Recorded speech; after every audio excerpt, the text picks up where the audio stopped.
Một phát laser của NIF có thể đạt công suất tức thời lên tới 500 TW, gấp khoảng 400 đến 500 lần tổng công suất phát điện của toàn nước Mỹ. Đúng vậy, chỉ trong khoảnh khắc ngắn ngủi, NIF bắn ra một nguồn năng lượng mà cả nước Mỹ cũng không thể duy trì liên tục được. Với sức mạnh khủng khiếp đó, liệu chúng ta có thể kích hoạt được phản ứng nhiệt hạch? Hôm nay, chúng ta sẽ cùng nhau bóc tách câu chuyện này. Xin chào các bạn, mình là Tùng Dũ đây. Ở hai video trước, tôi đã giới thiệu về nhiệt hạch với từ trường giam giữ, kỹ thuật sử dụng từ trường mạnh để cầm chân plasma siêu nóng. Hôm nay, chúng ta chuyển sang một trường phái hoàn toàn khác, giam giữ quán tính. Vậy giam giữ quán tính là gì? Nói ngắn gọn, chúng ta dồn một lượng năng lượng khổng lồ vào nhiên liệu hạt nhân trong thời gian cực ngắn, nén nó lại với vận tốc kinh hoàng, khiến nhiệt độ và mật độ ở tâm nhiên liệu tăng vọt lên mức khủng khiếp. Dưới tác dụng của quán tính, nhiên liệu chưa kịp giãn nở thì phản ứng nhiệt hạch đã xảy ra. Boom! Bạn không nghe nhầm đâu, đó chính là cách bom nhiệt hạch hoạt động. Cho tới nay, bom nhiệt hạch vẫn là ví dụ thành công nhất của giam giữ quán tính, dù cái giá phải trả là không hề nhỏ. Thông qua những tài liệu và giả thuyết kỹ thuật phổ biến, chúng ta có thể hình dung sơ đồ hoạt động của bom nhiệt hạch như sau. Bước 1. Trong bom nhiệt hạch có chứa một quả bom nguyên tử nhỏ. Khi bom nhiệt hạch kích nổ, bom nguyên tử phát nổ trước, giải phóng một lượng lớn tia X năng lượng cao. Các tia X này phóng ra ngoài, đập vào lớp vỏ phản xạ, rồi bị dội ngược lại. Các tia X phản xạ hội tụ vào phần lõi nhiên liệu, thường là khối deuteria lithium, hợp chất của lithium và deuterium. Bề mặt nhiên liệu bị đốt nóng dữ dội, tạo ra sóng xung kích cực mạnh, nén khối nhiên liệu vào bên trong. Đồng thời, neutron từ vụ nổ bom nguyên tử bắn phá vào các hạt nhân Li-6. Theo phản ứng, Li-6 cộng neutron tạo ra Tri-ti cộng Heli-4. Kết quả cuối cùng, một vụ phản ứng nhiệt hạch khổng lồ, năng lượng giải phóng vượt xa tất cả các loại vũ khí khác. Một vụ nổ dữ dội đến mức ngay cả một đứa trẻ 2 tuổi, dù chẳng hiểu chuyện gì đang xảy ra, cũng phải bật thốt lên. Boom! Bom nhiệt hạch cho tới nay vẫn là thiết bị tạo ra năng lượng lớn nhất do con người chế tạo. Năm đó, khi Liên Xô kích nổ của Big Ivan ở độ cao hơn 4.000 mét trên không, vụ nổ đã gây ra một trận động đất cấp 5 trên mặt đất. Sóng xung kích sinh ra từ vụ nổ đã quay quanh trái đất 3 vòng và vẫn có thể được các thiết bị đo đạc ghi nhận. Ngay cả các thiết bị vô tuyến ở tận Alaska, Hoa Kỳ cũng bị gián đoạn hoạt động. Một năng lượng khủng khiếp như vậy của thực đã được giải phóng nhưng lại không thể khai thác sử dụng. Ngoài việc thỉnh thoảng dùng để dập tắt cháy mỏ dầu hoặc phá đá xây đập, hầu hết công dụng của nó chỉ là dọa người. Vậy làm sao để có thể khai thác năng lượng khổng lồ ấy một cách hòa bình? Có người đã nảy ra một ý tưởng táo bạo, nếu làm cho bom nhiệt hạch nhỏ hơn một chút, rồi đào một cái hố dưới lòng đất, đặt bom vào đó và cho nổ, liệu có thể thu giữ năng lượng đó để phát điện không? Nghe tưởng đùa, nhưng thực tế, đúng là có thể. Ý tưởng này gọi là nhà máy điện nhiệt hạch nổ. Vào thập niên năm 1960, Hoa Kỳ đã từng đề xuất những kế hoạch tương tự. Tuy nhiên, vì nhiều lý do như chi phí, kiểm soát ô nhiễm phóng xạ và áp lực quốc tế, cuối cùng dự án đã không thể thực hiện. Cuối thế kỷ 20, viện sĩ Bành Tiên Giác của Trung Quốc đã đưa ra một phương án khả thi hơn. Kế hoạch cụ thể như sau: chọn một cổ đồi nhỏ, từ đỉnh đồi đào một đường hầm đi xuống, ở dưới lòng đất, khoét một khoang hình cầu có bán kính khoảng 60 đến 80 mét, bơm đầy khí argon vào trong, sau đó thả vào đó một quả bom nhiệt hạch nhỏ, có sức công phá khoảng 10 kiloton TNT, có 1/5 của bom Hiroshima. Tiếp theo, phun hàng chục ngàn tấn natri lỏng vào đường hầm và boom, khi bom nổ, năng lượng phát ra sẽ bị natri hấp thụ, hơi natri siêu nóng sẽ được dùng để phát điện. Theo ước tính của viện sĩ Bành, nếu mỗi ngày thực hiện khoảng 10 lần nổ như vậy, tổng công suất phát điện có thể đạt 1 đến 2 triệu kW, tương đương công suất của một nhà máy điện hạt nhân lớn. Nghe có vẻ hoang dã, nhưng kỹ thuật này thực sự có thể thực hiện được bằng công nghệ hiện nay. Tuy nhiên, việc mỗi ngày cho nổ 10 của bom nhiệt hạch vẫn là một phương án thô bạo, nên rất khó được áp dụng trong thực tế, trừ trường hợp bất đắc dĩ. Vậy còn cách nhẹ nhàng hơn thì sao? Dĩ nhiên là tiếp tục thu nhỏ của bom. Nếu giảm lượng nhiên liệu nhiệt hạch chỉ còn vài mg, thì năng lượng nổ sinh ra chỉ tương đương khoảng 100 kg thuốc nổ TNT. Với quy mô nhỏ như vậy, hoàn toàn có thể kiểm soát được trong môi trường phòng thí nghiệm. Đây chính là nguyên lý cơ bản của công nghệ nhiệt hạch giam giữ quán tính, ICF. Nhưng làm sao để kích nổ vài mg nhiên liệu này? Dùng bom nguyên tử hả? Không thể. Bạn nào đã xem video trước chắc còn nhớ, một quả bom nguyên tử, dù có lớp phản xạ, cũng cần ít nhất 15 kg vật liệu phân hạch để đạt khối lượng tới hạn. Không ai dại dột đem một quả bom nguyên tử nặng 15 kg để đi kích nổ vài mg nhiên liệu cả. May mắn thay, vào những năm 1960, nhân loại đã tìm ra một phương án thay thế. Phương án này chính là sử dụng laser. Laser có khả năng trong thời gian cực ngắn giải phóng một năng lượng cực kỳ lớn. Vì vậy, các nhà khoa học đã nảy ra ý tưởng, nếu chúng ta chế tạo viên nhiên liệu hỗn hợp deuteria và triti thật nhỏ, sau đó dùng laser thay cho bom nguyên tử để bắn vào, liệu có thể kích nổ viên nhiên liệu đạt đến mức bùng nổ không? Đây chính là nguyên lý của hệ thống nhiệt hạch bằng phương pháp đánh lửa laser, tức ICF. Khác với phương pháp rườm rà phức tạp của kiểu vòng tròn trói vòng tròn, phương pháp ICF có thể nói là rất gọn gàng, dứt khoát, bùm một phát là giải quyết xong. Tuy nhiên, nếu bạn nghĩ làm như vậy sẽ dễ dàng, thì đúng là bạn đã quá xem nhẹ vấn đề rồi. Tại sao vậy? Để trả lời, chúng ta cần xem xét kỹ quá trình phản ứng nhiệt hạch. Trước tiên, chúng ta cần tạo ra viên nhiên liệu hỗn hợp BT, kích thước rất nhỏ, bên ngoài phủ một lớp vật liệu ablative. Vật liệu có thể bị bốc hơi dưới nhiệt cao. Khi laser chiếu vào, lớp ablative bị đốt nóng và bay hơi. Quá trình này tạo ra một sóng xung kích mạnh, đẩy viên nhiên liệu nén vào trong, với tốc độ lên tới hàng trăm km mỗi giây. Khi được nén vào gần tâm, nhiên liệu đạt tới mật độ cực cao, đồng thời động năng của các ion chuyển hóa thành nhiệt năng, khiến nhiệt độ tại tâm tăng lên tới hàng trăm triệu độ K. Dưới điều kiện nhiệt độ cực cao này, các hạt nhân chuyển động với vận tốc rất lớn, số lượng hạt nhân nhiều, tốc độ nhanh, nên xác suất các hạt nhân va chạm và vượt qua lực đẩy Coulomb để dung hợp cũng tăng mạnh. Những hạt nhân va chạm thành công sẽ xảy ra phản ứng nhiệt hạch. Quá trình này cực kỳ ngắn, kéo dài chỉ từ vài trăm picosecond đến vài nanosecond. Ngay sau đó, nhiệt độ cao gây ra sự giãn nở cực nhanh, khiến nhiên liệu nổ tung ra ngoài và bùm, toàn bộ nhiên liệu bị đánh tan. Những hạt nhân nguyên tử đã kịp xảy ra phản ứng nhiệt hạch trước khi viên nhiên liệu bị nổ tung, chính là nguồn cung cấp năng lượng nhiệt hạch mà chúng ta thu được. Vì vậy, khác với những gì bạn có thể hình dung, trong quá trình nhiệt hạch bằng phương pháp quán tính, không phải toàn bộ nhiên liệu đều tham gia phản ứng. Chỉ trong khoảng thời gian cực kỳ ngắn, khoảng 1/10 tỷ giây, có bao nhiêu hạt nhân va chạm và kết hợp được với nhau, thì chỉ bấy nhiêu phản ứng xảy ra. Ví dụ, giả sử có 10.000 hạt nhân, và trong khoảnh khắc trước khi nổ tung, có 1.000 hạt nhân va chạm và kết hợp, thì chỉ có 10% nhiên liệu xảy ra phản ứng nhiệt hạch, còn lại 90% nhiên liệu chưa kịp kết hợp, đã bị thổi bay tư tán. Tỷ lệ này được gọi là hiệu suất đốt cháy. Vậy, nghĩ đơn giản thế này, cùng với 10.000 hạt nhân, nếu hiệu suất đốt cháy càng cao, thì năng lượng nhiệt hạch thu được càng lớn. Chỉ khi năng lượng thu được lớn hơn nhiều so với năng lượng đầu vào, thì quá trình này mới đáng để đầu tư. Thông thường, người ta cho rằng hiệu suất đốt cháy cần đạt ít nhất 30% để quá trình đạt được giá trị thực tế, bởi vì đối với nhiệt hạch bằng quán tính, mọi thứ đều diễn ra trong một lần nổ cực nhanh, nên mục tiêu cuối cùng của chúng ta là, trong khoảnh khắc trước khi nổ, làm thế nào để đạt hiệu suất đốt cháy cao nhất? Để trả lời, hãy tưởng tượng một tình huống thế này, giả sử bạn cùng với rất nhiều em gái xinh tươi đang bay lượn trong một căn phòng hình cầu, khi nào thì số lần va chạm sẽ tăng lên? Thứ nhất, nếu bạn thêm nhiều người vào trong phòng, người càng đông, không gian càng chật, khả năng va chạm càng cao. Thứ hai, nếu không tăng thêm người, thì bạn kéo dài thời gian mọi người bay lượn trong phòng, bay càng lâu, số vụ va chạm càng nhiều. Quá trình nhiệt hạch cũng tương tự, viên nhiên liệu chính là căn phòng, các hạt nhân nguyên tử là những người bay lượn, chúng ta muốn càng nhiều hạt nhân va chạm càng tốt. Có hai cách: 1. Tăng mật độ nhiên liệu. 2. Kéo dài thời gian giam giữ nhiên liệu. Tuy nhiên, trong nhiệt hạch quán tính, thời gian giam giữ gần như không thể kéo dài theo ý muốn, chỉ cần nhiệt độ tăng cao, nhiên liệu sẽ nở phồng và phát nổ ngay lập tức. Vậy làm sao để tăng thời gian tồn tại đó? Đáp án: tăng bán kính của viên nhiên liệu. Nghe có vẻ khó hiểu, không sao, để hiểu rõ hơn, hãy quay lại căn phòng hình cầu mà chúng ta vừa hình dung nhé. Bây giờ hãy tưởng tượng, ở trung tâm căn phòng hình cầu, do nhiệt độ cực cao, nhiên liệu bắt đầu nở phồng, khi quá trình nở phồng này chạm tới tường phòng, căn phòng sẽ nổ tung. Vậy, làm thế nào để kéo dài thời gian tồn tại của căn phòng? Đáp án là, làm căn phòng lớn hơn. Phòng càng lớn, thì thời gian để sự nở phồng chạm tới bức tường càng lâu, kéo theo thời điểm căn phòng bị nổ tung cũng muộn hơn, và thời gian duy trì trạng thái ổn định cũng dài hơn. Nói cách khác, bán kính viên nhiên liệu càng lớn, thời gian giam giữ càng dài. Giờ thì bạn đã hiểu rồi chứ? Muốn nâng cao hiệu suất đốt cháy, chỉ có hai cách. 1. Tăng mật độ nhiên liệu. 2. Tăng bán kính viên nhiên liệu. Chúng ta lấy hai yếu tố này nhân với nhau, sẽ có một đại lượng gọi là mật độ bề mặt nhiên liệu, tức là khi nhiệt độ không đổi, hiệu suất đốt cháy chỉ phụ thuộc vào mật độ bề mặt nhiên liệu. Để đạt được 30% hiệu suất đốt cháy, mật độ bề mặt cần đạt tới 3 gam trên cm vuông. Tất cả các thiết bị thí nghiệm nhiệt hạch bằng quán tính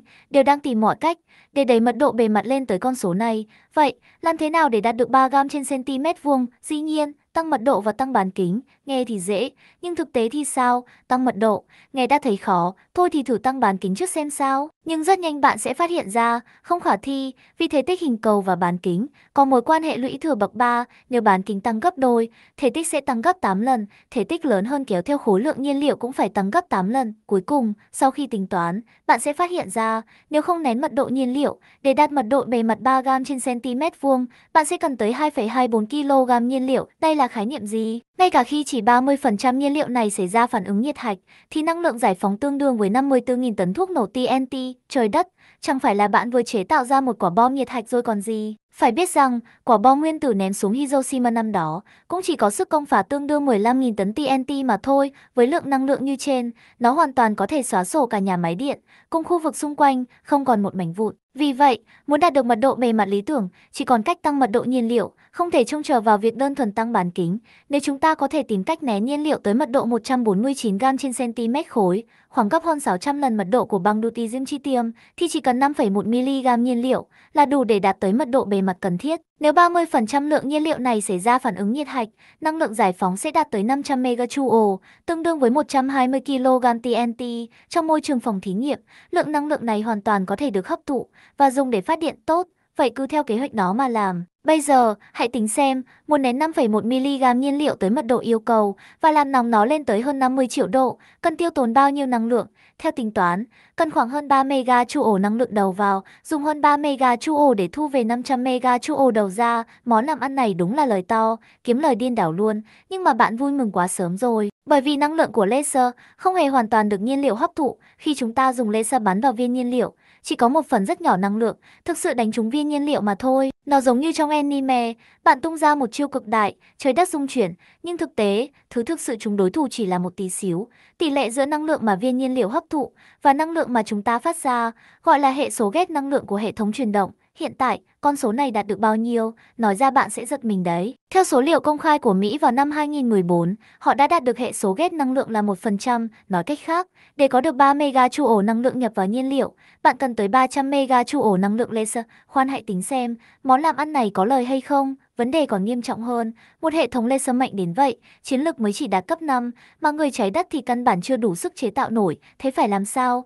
Câu trả lời, tự duy trì đốt cháy. Nếu chúng ta không có đủ năng lượng để nướng toàn bộ viên nhiên liệu cho chín từ ngoài vào trong, thì cứ để nhiên liệu tự cháy. Những bạn đã xem các ký trước chắc còn nhớ, khi xảy ra phản ứng nhiệt hạch, một phần năng lượng sinh ra sẽ truyền cho các hạt nhân helium, mà hạt helium rất giỏi truyền nhiệt cho các hạt khác. Vì thế, chúng ta chỉ cần đốt cháy một phần rất nhỏ nhiên liệu, năng lượng sinh ra sẽ tự động làm nóng phần còn lại, cho đến khi toàn bộ nhiên liệu đạt tới nhiệt độ đủ cho phản ứng nhiệt hạch dây chuyền. Quá trình đó chính là điểm hỏa trong ICF, tức nhiệt hạch giới hạn quán tính. Phần nhiên liệu được đốt đầu tiên này được gọi là vùng nóng. Theo tính toán, ngay cả khi ước lượng rất bảo thủ, một vùng nóng cũng có thể kích hoạt lượng nhiên liệu gấp 50 lần khối lượng của nó. Nói cách khác, nếu muốn 5,1 mg nhiên liệu tham gia nhiệt hạch, bạn chỉ cần đốt cháy khoảng 0,1 mg ở trung tâm là đủ rồi, dễ thở hơn nhiều phải không? Vẫn với hệ số ghét năng lượng 1%, bây giờ chỉ cần hơn 6 MJ năng lượng laser là đủ để khởi động quá trình. Khi mọi thứ đã chuẩn bị xong xuôi, hãy cùng xem cách thức điểm hỏa nhé. Cách đơn giản nhất, điểm hỏa tại trung tâm, tức là từ bốn phía nén nhiên liệu lại thật đều, khiến trung tâm viên nhiên liệu đạt tới áp suất và nhiệt độ cao, tự động bùng nổ phản ứng nhiệt hạch. Nghe thì dễ, làm thì khó, thế nên người ta nghĩ ra nhiều cách khác. 1. Sóng xung kích điểm hỏa, trước tiên nén viên nhiên liệu bằng một xung laser, rồi bồi thêm một cú xung kích mạnh để điểm hỏa. 2. Điểm hỏa nhanh, thay vì laser, dùng tia hạt mang năng lượng cao để đốt nóng vùng trung tâm, điểm hỏa hỗn hợp, kết hợp trường bức xạ và laser cùng lúc để kiểm soát quá trình. Cuối cùng, có người còn đề xuất, trong quá trình điểm hỏa, cần thêm một chút vàng. Thì, cái này để sau cùng, tôi kể cho bạn nghe nhé. Được rồi, trước tiên hãy xem cách đơn giản nhất.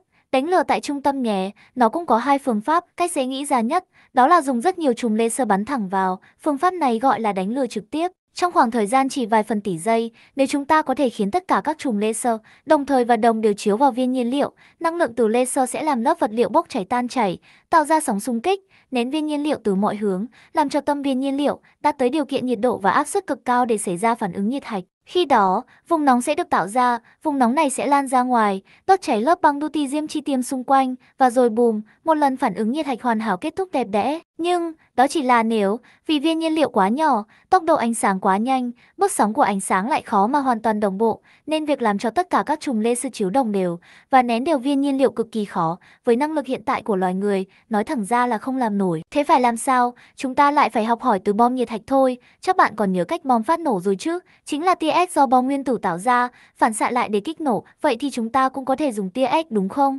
Câu trả lời là hoàn toàn có thể. Bây giờ, chúng ta sẽ đặt viên nhiên liệu vào trong một ống hình trụ, gọi chuyên môn là hốc đen. Hốc đen này được làm bằng vật liệu mật độ cao, khả năng phản xạ gần như hoàn toàn, trong khi bên trong lại là môi trường mật độ thấp. Hai đầu hốc đen được khoét lỗ để laser có thể bắn vào. Khi laser chiếu vào thành ống sẽ phát ra tia X. Tia ép từ khắp các hướng chiếu tới viên nhiên liệu, đun nóng, gây ra sự nén đồng đều, dẫn đến bùng nổ và phản ứng nhiệt hạch. Cách vòng vo như vậy gọi là đánh lửa gián tiếp. Hiện nay, thiết bị nhiệt hạch bằng giam giữ quản tính lớn nhất thế giới, NIS của Mỹ, cũng dùng phương pháp đánh lửa gián tiếp này. Nó giúp giải quyết tốt hơn vấn đề nén viên nhiên liệu đồng đều, nhưng cái giá phải trả là cực kỳ đắt.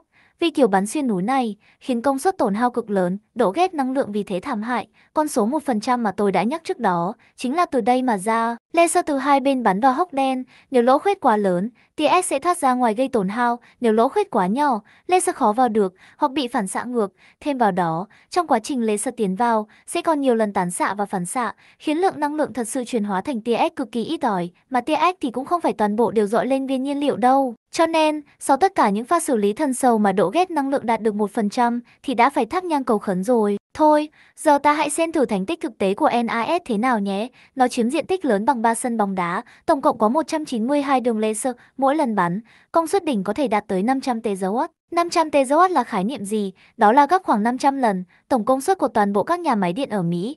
Nhưng đừng tưởng rằng một cú bắn như vậy sẽ khiến cả nước Mỹ mất điện lâu dài, vì công suất của laser tuy cực kỳ khủng khiếp, nhưng thời gian duy trì lại cực ngắn, chỉ kéo dài vài phần tỷ giây, tức vài trăm triệu phần một giây. Tổng hợp lại, lượng năng lượng thực sự tiêu hao là bao nhiêu? Khoảng 2 MJ, nhưng ngay cả vậy, đây đã là trình độ cao nhất của loài người hiện tại rồi. Trước đó chúng ta đã tính, nếu độ ghét năng lượng chỉ đạt 1%, vậy thì để nén và đốt cháy 5,1 mg nhiên liệu và cho nó đánh lửa cháy hoàn toàn, cần 6 MJ năng lượng.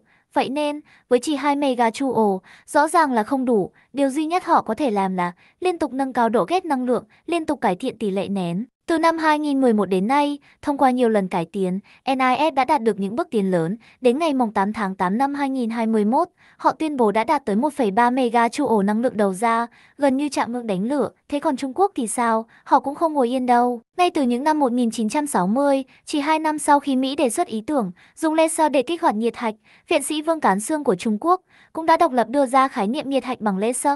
Đến năm 2016, Trung Quốc xây dựng xong Thần Quang 3. Thiết bị này có 48 đường laser, mỗi đường có thể xuất ra 3 kJ năng lượng trong 3 nanosecond. Vậy tổng một phát bắn của Thần Quang 3 sẽ có 144 kJ năng lượng laser. Ok, dù đã đứng thứ 2 trên trái đất, nhưng so với Anh cả Mỹ thì vẫn còn khoảng cách kha khá, cho nên chiến lược cứ mạnh tay đốt năng lượng của người Mỹ, họ không nhất thiết phải đâm đầu vào. Viện sĩ Trương Kiệt đã tìm ra một lối đi riêng, đề xuất giải pháp đối đầu hình nón vàng, nếu thành công, có thể nâng độ ghét năng lượng lên thẳng 14%, điều đó đồng nghĩa với việc năng lượng đầu vào cần thiết sẽ giảm mạnh. Vậy, đối đầu hình nón vàng là gì? Hãy cùng tôi tìm hiểu nhé. Nói đơn giản, chính là biên củ đánh duy nhất trong phương pháp giam cầm quán tính thành 4 cú đánh liên tiếp. Bước 1. Ép nén. Đầu tiên, đặt viên đạn nhiên liệu gồm hỗn hợp Deuteri và Triti vào giữa hai chiếc nón làm bằng vàng nguyên chất, hình dạng đại khái giống như hai chiếc nón úp ngược đầu trụm vào nhau. Sau đó, dùng laser công suất thấp từ từ chiếu vào. Loại laser này sẽ nhẹ nhàng đốt cháy lớp vỏ ngoài,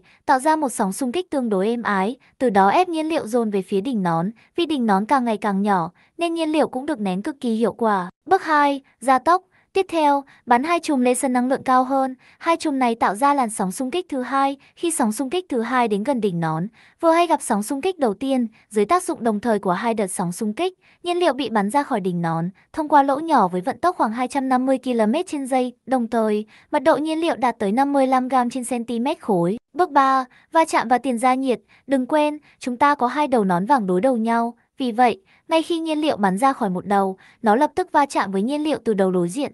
Cú va chạm này không chỉ đơn giản, mật độ tăng gấp đôi, đạt 110 g/cm khối. Bạn còn nhớ chứ? Trước đó, chúng ta nói rằng muốn đốt 5,1 mg nhiên liệu, mật độ cần đạt 149 g/cm khối, 110 g/cm khối, đã rất gần rồi. Đồng thời, do số lượng lớn hạt va vào nhau, động năng chuyển hóa thành nhiệt năng, khiến nhiệt độ tăng lên đến 10 triệu độ. Tình trạng này có thể duy trì bao lâu? 10 phần tỷ giây, vậy còn chờ gì nữa? Nhanh tay kích nổ thôi. Bước cuối cùng, đánh lửa nhanh. Lúc này, chúng ta dùng laser tạo ra chùm electron năng lượng cao, rồi dùng từ trường hội tụ electron tập trung bắn vào phần nhiên liệu và boom, phản ứng nhiệt hạch hoàn tất. Có thể thấy, trong giải pháp này, viện sĩ Trương Kiệt đã khéo léo chia quá trình nén và gia nhiệt thành 4 bước rõ ràng: ép nén, gia tốc, va chạm cộng tiền gia nhiệt, kích nổ nhanh. Nhờ đó, mỗi bước chỉ cần yêu cầu laser thấp hơn, độ ghét năng lượng cũng tăng đáng kể. Tuy nhiên, tất cả những thao tác này phải hoàn thành trong vài trăm triệu phần một giây, nên yêu cầu về độ chính xác là cực kỳ cao, không đùa đâu,